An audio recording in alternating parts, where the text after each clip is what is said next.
Hi, welcome back to my YouTube channel. Don't forget to subscribe to my channel. Don't forget to also share, like, and comment. To the future, and we shall pay more.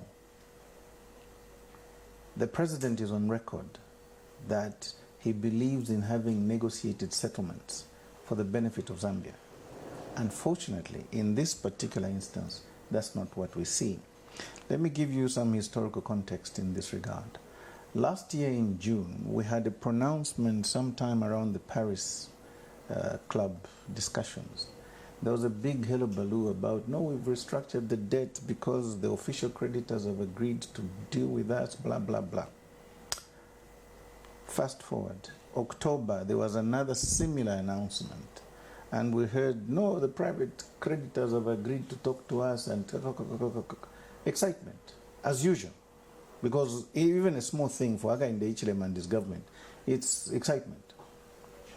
In November, we received news that there was a stalemate, that the creditors and the Zambian government were not able to agree, and everybody now started panicking. Industry was at stake, and we didn't know what to do. What this new debt restructuring program has done is it has allowed the Zambian government to issue 2 new bonds, just 2. And these 2 new bonds will take us to 2053. Now, what you're saying is the children who were not there, your children, my grandchildren, will have to come and start paying and servicing this debt. That's what this means. It gives us a bit of breathing space, but it does not open up the economy because we are not producing anything. The kickstart to any economy is production. Let me ask the viewers, what are we producing? Well, we'll come to that, but if we're talking about future generations and the well-being of this country, Right. Isn't this debt restructuring process one example of future generations taking accountability? Because we're talking about debt, and if there's one thing sure about debt is that it must be paid back. Yes, and the important thing about this particular government is they told the Zambian people they had a plan. And all I'm saying is there is no plan. They want to be out of power and pass on this burden to the next government, which obviously is going to be Zambia must prosper because we have solutions. But who should take accountability for Zambia's debt if it's not the Zambian people? All of us. All of us. But when you give power to somebody in leadership, you expect him to have answers. When he doesn't have the answers, you don't need that person there because it's useless. He's not helping you, he's not helping me, he's not helping the third person. So what's the point of being in government? And what's the point of just ducking your responsibility and passing it on to the next generation? Is that what Hakainde Hichilema and the UPND government promised the Zambian people? No. They promised that they had credible people outside there. They promised that they had investor confidence. They promised that Hakainde himself had credibility at the international level. He was going to bring his friends who are going to help this country. Is that what we're saying? The answer is no. He has no credibility.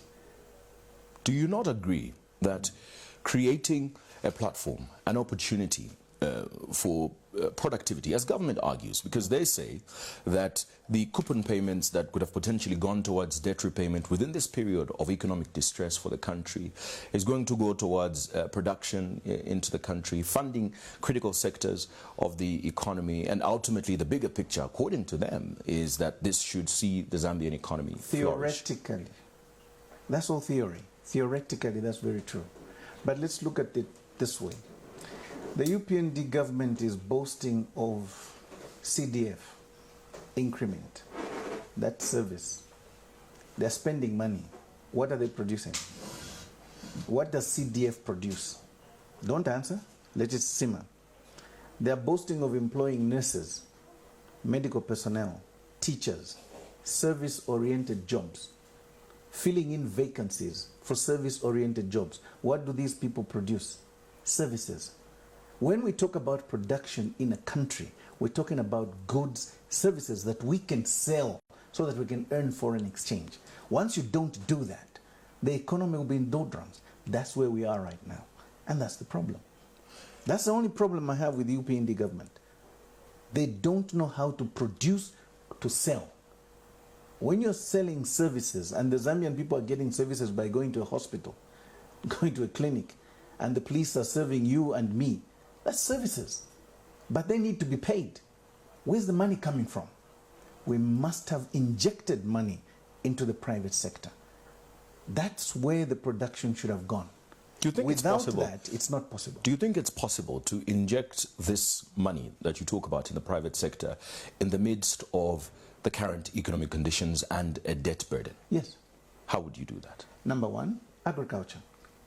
Put the money in agriculture. It's very easy to mop up all the youths. We've got 82.2% of the Zambians being youth. That's energy, that's labor, cheap. But put in which money? That's the whole point. When you restructure, put it there. But the debt restructuring process is ongoing. No, but even for agriculture, you don't even need to go outside the country. That weather outside there is God-given. The water in the rivers is God-given. The land is God-given. Do you need foreign exchange for that? No, just go and do farming. Produce the goods and sell. But don't come and sell them like Muntolo was telling us on the floor of Parliament. You find maize over 3-4 seasons and you start selling. Mungulu. You don't do that. No leadership does that. Look where we are now. Buying GMO maize, feeding our people, getting cancers, diseases, and everything else called diabetes and all these non-communicable diseases. It's the food we're eating. And this government is culpable for that. I'll draw you back a little bit because I'd like for the viewer and myself to understand better context on how you would get out of this situation and pump more money into the economy if over 80% of the budget goes towards debt. I understand where you're going. As Zambia must prosper, we've got 4 key areas which can quickly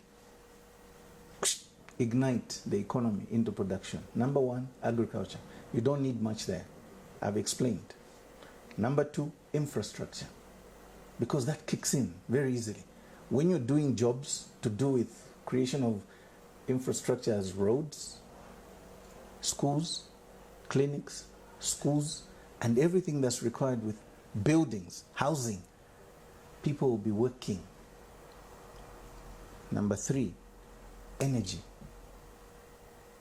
We have a lot of water in this country. Put up hydropower dams.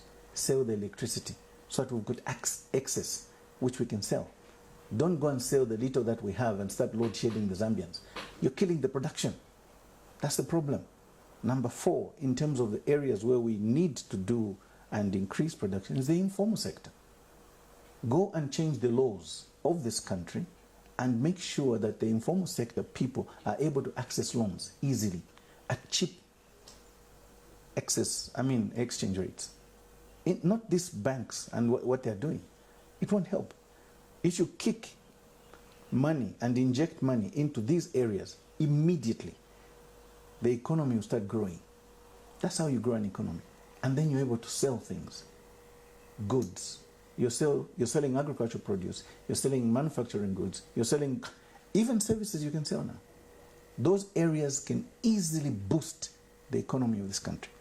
Tell me where you've heard the president of this country, the minister of infrastructure, Womilupi, the minister of mines, Kabuswe, talk about generating money to go into production. No, it's about selling assets all the time. It's about service goods all the time. No economy is going to grow when you have nothing to sell. You have to sell something to earn foreign exchange. So all these strategic plans that Zambia Must Prosper has, you believe are achievable without restructuring Zambia's debt? Half of them, yes. Where would the money come from? I agriculture. Really wonder. But you need to fund agriculture for it to work. Listen, no. Listen to me. For example, the UPND government found in our shades 3 to 4 seasons of maize. If we were going to plant some of that maize, not sell it, as Mutolo did, Honorable, replant, grow more maize. What's up? My name is Ken Dumbo, the MC with the sauce. Don't forget to subscribe to JQ. Were we not going to sell that maize to Congo? Were we not going to sell that maize to Zimbabwe? Were we not going to sell that maize to Malawi, Tanzania, Kenya? We were. That would have given us foreign exchange. But you sold. So you sold your capital. Who thinks like that? Only the UPND. And they've spoken specifically on this subject, saying that what they anticipated was a flourishing farming season that had the potential, you know, to stabilize Zambia's food security, but also create an opportunity for them to export. But time and unforeseen occurrences, as they say, brought about a dry spell that has made it possible to practice this agriculture that you advise today. And that's the problem, isn't it? What is? The UPND keeps dreaming. They had no plans. Ask anybody. When Hakainde Hichilema and the UPND were going around campaigning, what were they saying?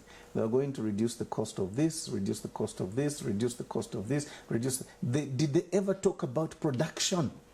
But why did you support them then, if they were not talking about production, which you so strongly believe?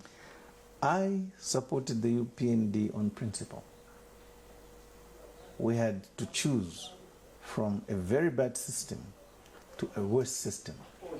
We chose the bad, which was UPND. It looked better. Remember, I was expelled from PF because I was speaking my mind, exactly what I'm telling you. I was telling the PF leadership what I'm telling you now. And they didn't listen. We had to change the system, whether we liked it or not. That needed to be done.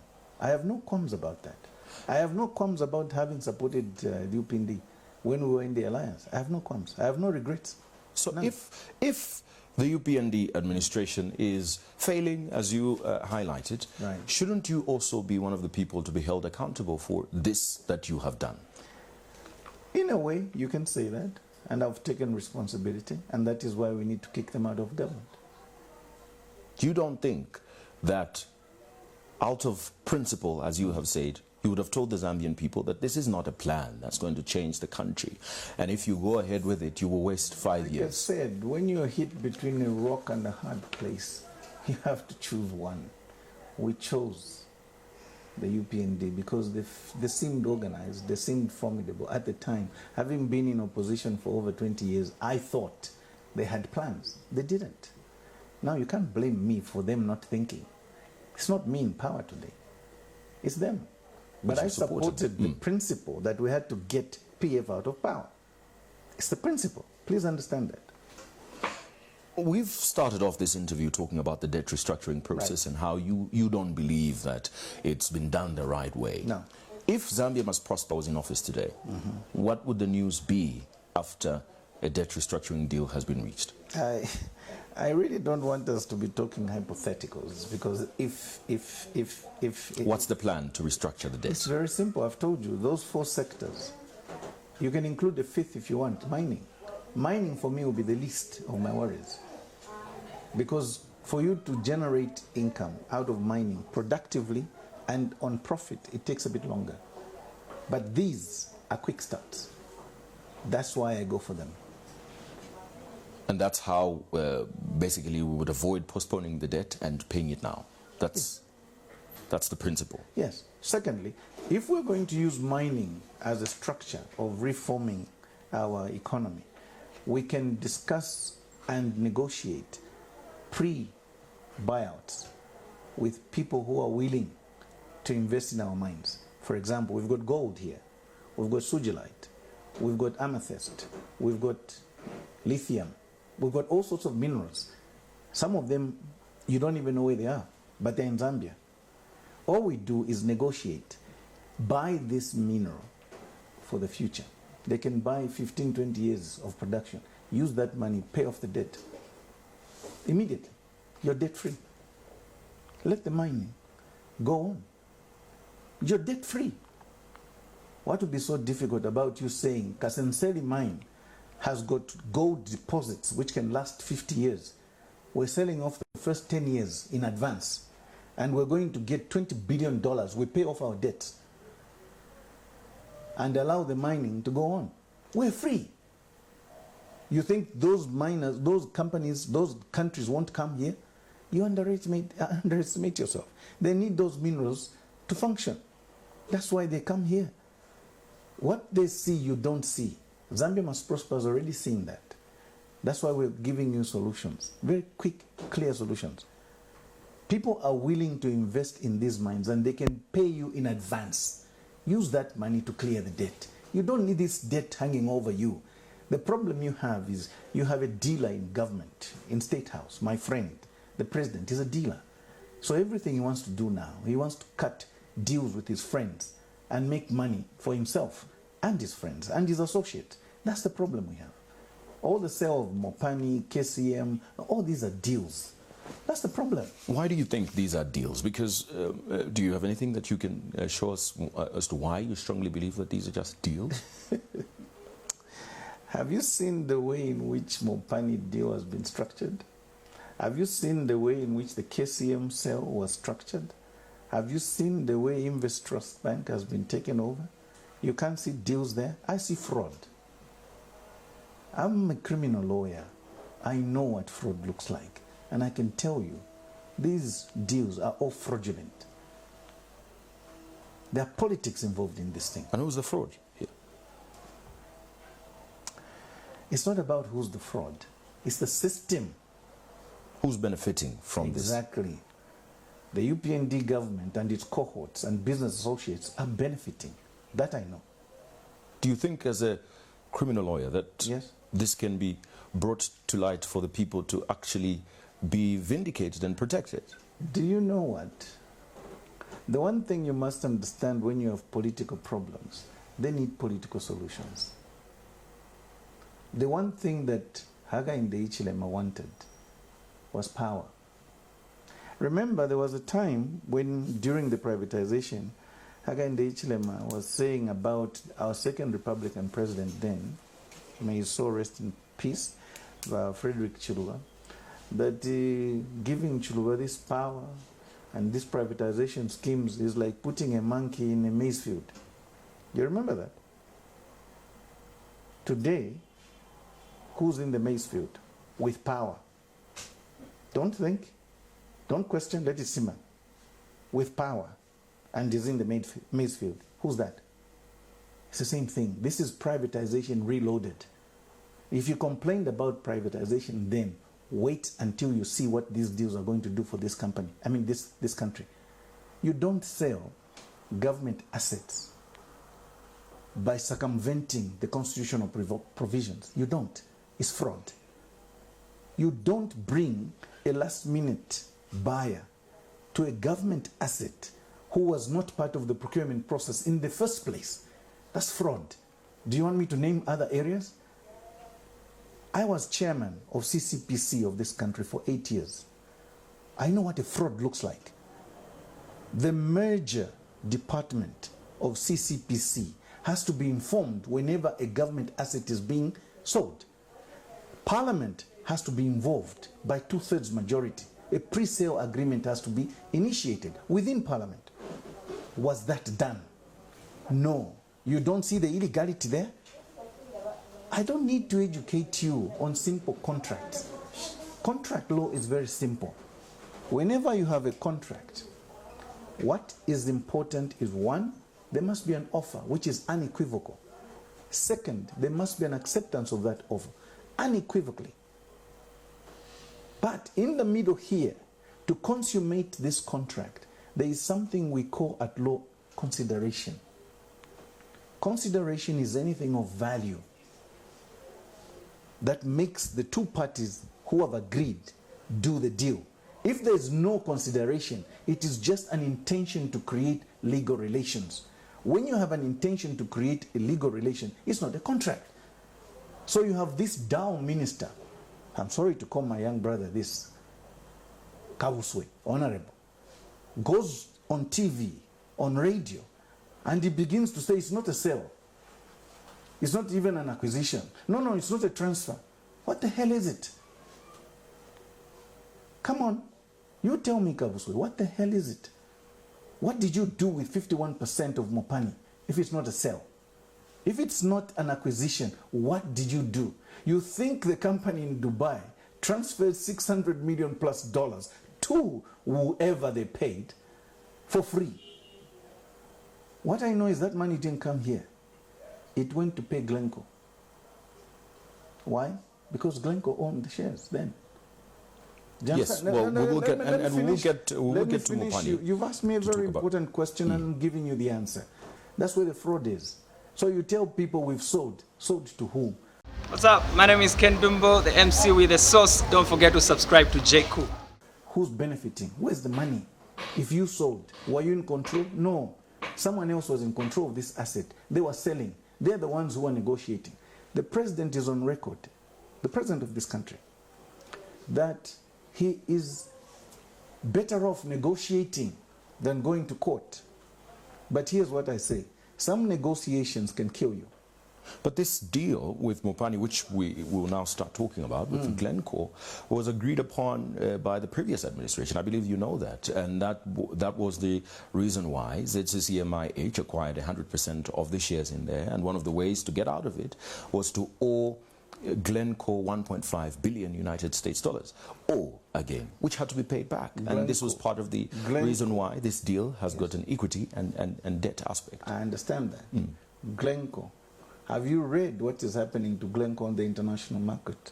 Whom we owe nonetheless. We owe. But how did they get what they got? If they got it out of fraud, we don't owe them. Please listen to me. To every contract, there are vitiating factors. One of the vitiating factors to a contract is fraud.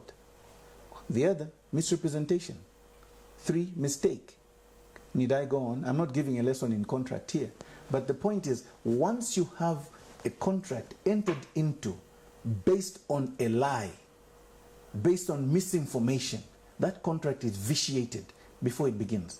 So we go back to how Glencore acquired the shares. First of all, if there was fraud, we don't owe them. So you think Glencore should have been hounded out? Can I finish? Can I finish? Because this is important. When you're dealing with fraudsters and they defraud you, there's no contract. So you don't owe them. Please understand, let it sink in. That is why out there, Glencore is being prosecuted. You haven't done that. That's what we should have done. Am I hitting a nail on the head here? That's what we should have done. We should have gone to Glencore and called Glencore out and said, you cheated us. You promised us this. You lied. That was misrepresentation. We use that and fight back. That's what you do when you're negotiating. So our president, who said he was going to negotiate other than going to court, what did he negotiate? Don't answer. Think about it. If you ask me, nothing. He's only happy that the money is not coming from Zambia. He's only happy that his friends somehow in Dubai, wherever he was flying to go and shake hands with these sheiks, are the ones paying, but they're getting an asset in Zambia which is yours and mine. What are we getting? That's the issue I'm getting. What are the Zambians getting? Nothing. That's the problem I have.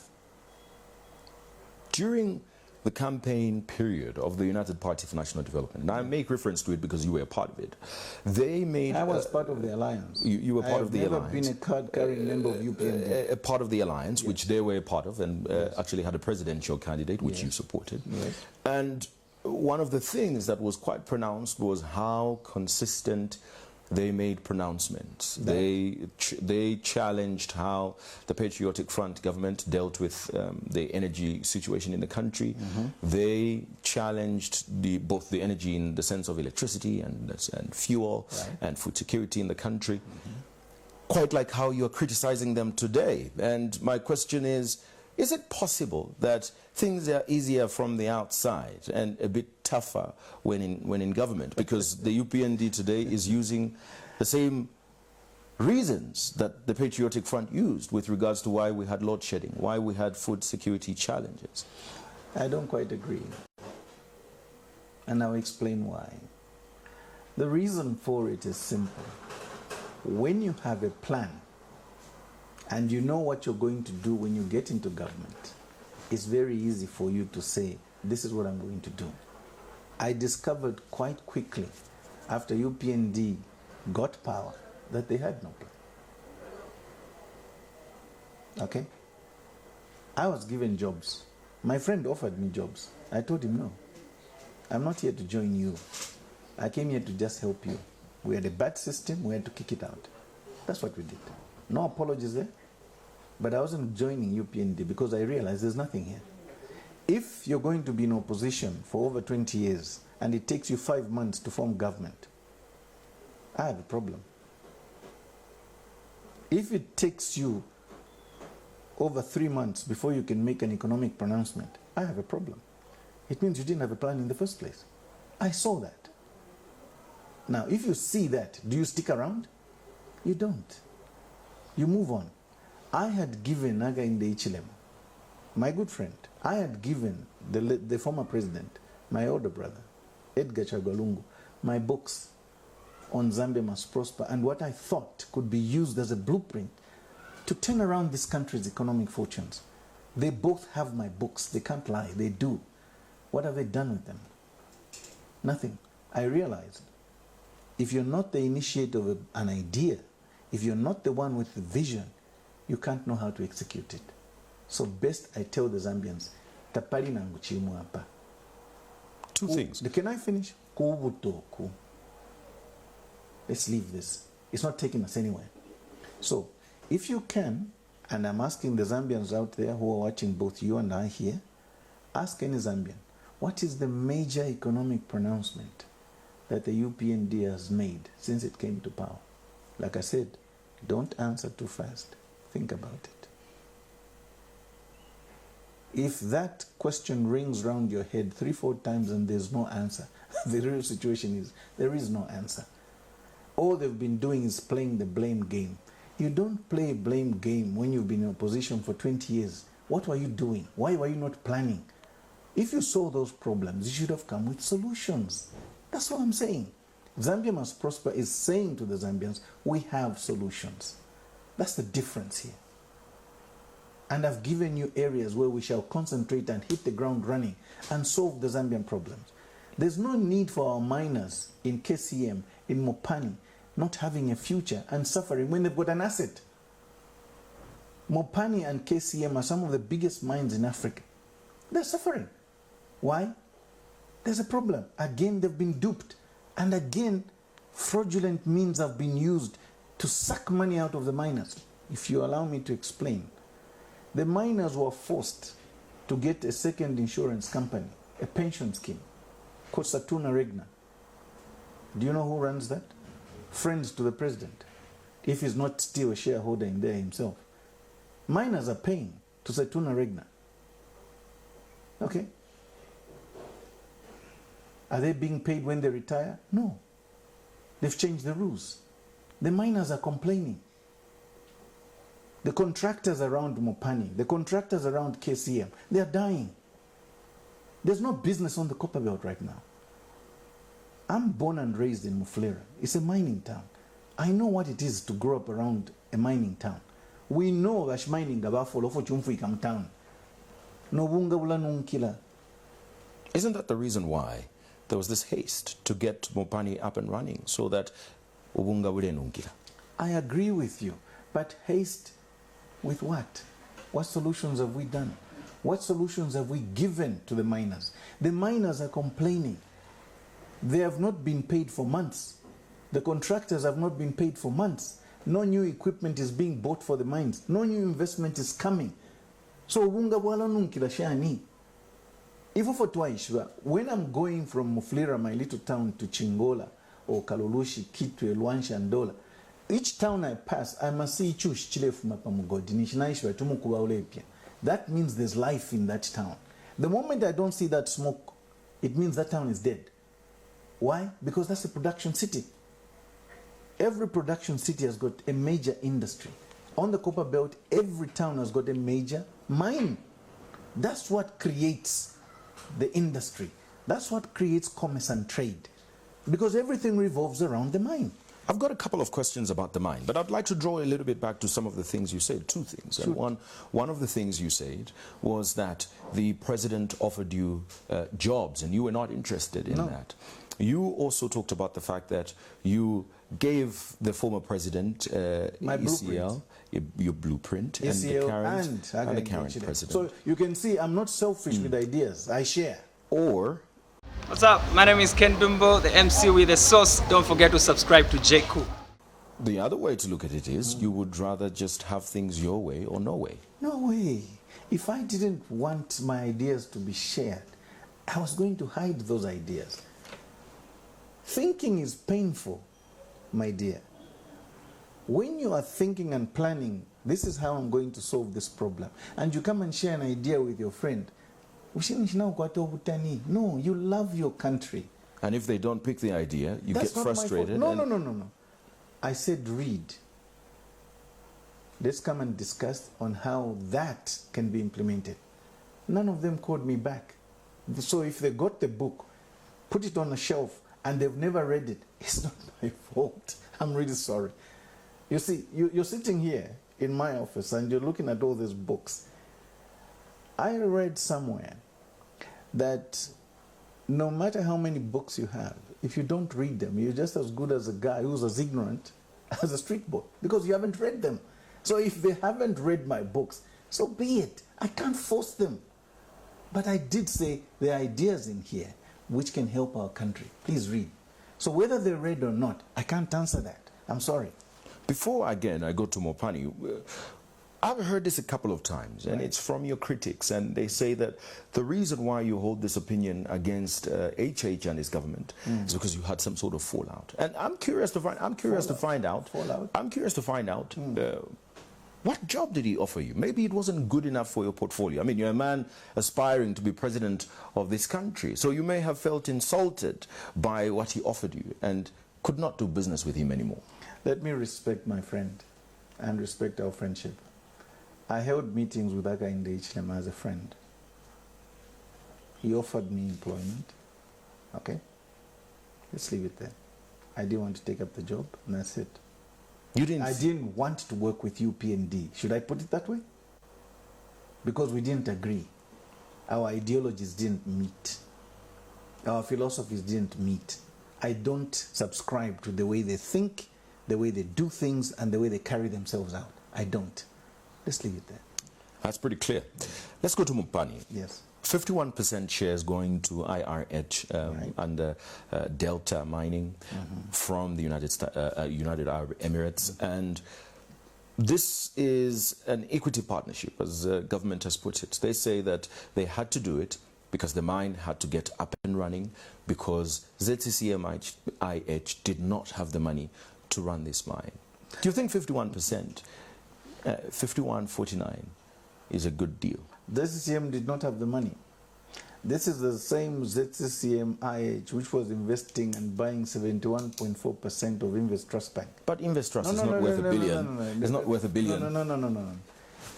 Because I have information that there was a consortium from Malawi that wanted to buy 71.4% of the shares that this team had in Invest Trust Bank at $600 million.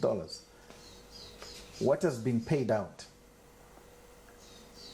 Well, ZCCM-IH themselves say they don't have the money. And this is the problem. You see, the problem is you believe too much what the government tells you. The information you have is not the information I have. I've got information at the back of my hand.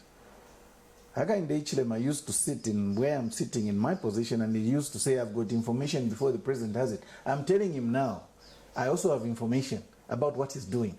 That's a fraud. That's it. It's a fraud. I have already explained. This company that came from Dubai was not part of the first 10 companies that bid in the procurement. Now, these are the rules at ZPPA. When an advert is taken out, ZPPA must be involved because that's a national asset. They must evaluate the bids. There's a commercial, whatever, and various 4 forms of evaluation. They come up with a short list. Out of 10, 4 were shortlisted. Before these 4 could even meet the second criteria of whatever, a new company that was never part of the deal, never part of the procurement process, comes in. From where? From the hands of the president, because that's where he had been flying, to the UAE. He had been talking to these people secretly, without involving parliament. Now, when you go to Heroes Stadium, or you go to the Supreme Court, as the president of this country, and you swear to uphold the Constitution, therein lies the problem with me. You're breaching the Constitution.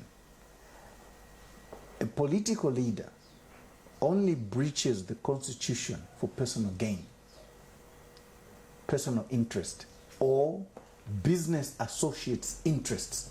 That's the problem with this deal. What you're seeing is not what's happening in the back. You challenge the... It's a fraud. You challenge... Can I finish? It's a fraud. And let me warn. I heard, I call him a Dow minister, Kabuswe, waffle to explain what an acquisition, a sale, or a transfer is on radios, publicly. How dull can you be? You don't understand those terminologies? Number one.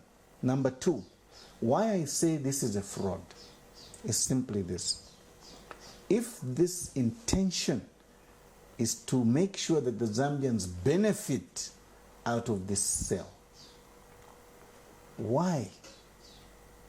Help me understand. Why would you bring somebody at the last minute who was not part of the initial 10 companies that were bidding, part of the 4 shortlisted, to come and take over? And that's exactly what I was going to talk about, that it is possible to have 50 companies bid, but none of them meets the standard. Exactly. But the process must finish. Let me make you understand. When ZPPA rules are set out, the whole procedure must be finished. Then you say, you have failed. We are re-advertising. Do you understand? Aha. Then that company can come in. They cannot be part of a process for which they were not initially part of. But ZPPA can also single source. Yes, it can.